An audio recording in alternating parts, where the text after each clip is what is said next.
everybody. Happy Independence Day. The words of the Star Spangled Banner are very emotional to Americans because they really mean something to us. They depict a very emotional and very important pivotal moment in U.S. history. During the War of 1812, we were at war once again with the British. It was our second War of Independence. Napoleon had just been defeated, and the British decided they were going to turn their entire attention on trying to get America back for themselves. They burned Washington. They ravaged it. A lot of our buildings were gone. Our White House was gone. They chased our president out of the White House. And then next came Baltimore. They set their sights on Baltimore. It was an important city, and right next to Baltimore, a little to the south, was Fort McHenry. Also a very important place because it was a port town, and a lot of action happened there all the time. On September 7th in 1814, there had been a very important man to the community who had been taken prisoner along with many others, but he was particularly important to the people there. His name was Dr. William Beans. The government sent out a couple of men, one of whom was Colonel John Skinner, and the other was Francis Scott Key. He was a lawyer, and they sent these two gentlemen out to a frigate to talk to the British and ask for his release. Well, the good news was that their negotiations were very successful, and they were able to get this man released, so they were very happy about that. The bad news was that there was a big battle that was about to take place. So the British would not let them leave the ship because they knew that the battle was about to take place, and it was impossible for them to go back at that point in time. So they were both going to be, all three of them were going to be stuck on that ship for the duration of the battle. It's kind of funny too, the name of the frigate that they were kept on was called the Surprise. So the attack then started on September 12th in 1814. After the initial exchange of fire, the fleet withdrew just outside the range of the fire from Fort McHenry. It seemed like a hopeless and defenseless position that the Americans were in. The British Navy was very powerful. The rockets' red glare, the bombs bursting in air, were small, but they were powerful shells, and they lit up the sky as they exploded all around the fort, giving the men just small glimpses of the flag that was still flying through the night. The fort was actually star-shaped, and the flag was huge. It was a 30 by 42-foot giant.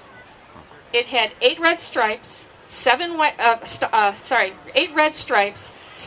stripes, and 15 white stars. It had been especially commissioned by the American commander whose name was Armistead, so the British could not fail to see it. I think that took a lot of moxie. The men on the ship continued to watch and wait and pray. Would they see their flag again? Would the hope of keeping their free nation be gone forever? Would they once again be subject to the king's rule? In the dark of night, on the 13th, the shelling suddenly stopped. Through the darkness, they couldn't see if the fort had fallen and a British flag was raised, or if our American flag still waved. As dawn approached and the rain cleared, as Key strained to see what had happened through the night, he took an envelope out of his pocket and he scribbled the first lines of a poem. "Oh say, can you see by the dawn's early light what so proudly we hailed at the twilight's last gleaming?" The mist was slowly lifting, and there was a flag flying, but which one? It was difficult to tell. What is that which the breeze o'er the towering steep, as it fitfully blows, half conceals, half discloses? We're still waiting to see. But as the sun rose and the smoke and the mist cleared, they could finally see the most precious sight. "'Tis the Star-Spangled Banner. Oh, long may it wave o'er the land of the free and the home of the brave." The flag was still there, tattered, beaten up, but not removed. Key, Beans, and Skinner were taken by the British What? Okay. Key, Beans, and Skinner were taken by the British back to the shore on Friday, September 16th. In his room, Key's room, at the Indian Queen Hotel, Keyes completed all 4 verses of the poem. He took it to his brother-in-law, a local judge, who thought it was so good that he arranged to have it printed as a handbill.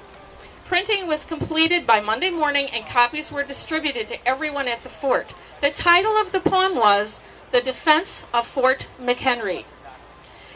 It was very popular. After a short time, people started wanting to put it to music. It was never really intended to be put to music, and it was kind of, people were sorting back and forth. Which song would it go with? The only other funny thing about this is it actually ended up being put to a tune that was a British tune, that was like a British drinking tune, called To an Acreon in Heaven by John Stafford Smith.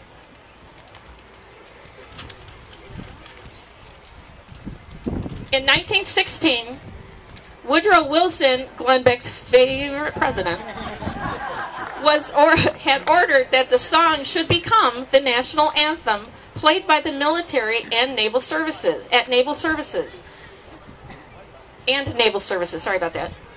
Maybe we should tell Beck that good old Woodrow actually did one thing right, anyway. It wasn't until, though, 1931 that the Star-Spangled Banner, and as it was known at that moment, was officially designated the national anthem by an act of Congress. There are 4 verses to the Star-Spangled Banner. The third one was a little offensive to the British, so didn't get sung too often. I guess they were kind of in the PC closet back then too. But there was something that I learned as I was doing some extra research about this, and it was that there was another verse written during the Civil War by Oliver Wendell Holmes, and it really struck me because the words of this seem so relevant to what we are dealing with right now at this point in time. And I would like to say the words to you of that verse. I'd also like to tell you that I'm going to have all of this on the DuPage T website. If you want to look it up, I'm going to have all this on there. Here are the words of that verse that was written during the Civil War.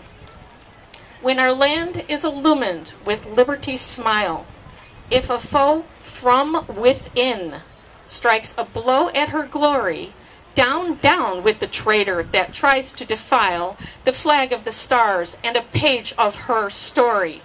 By the millions unchained, who their birthright have gained, we will keep her bright blazon forever unstained, and the star-spangled banner in triumph shall wave, while the land of the free is the home of the brave.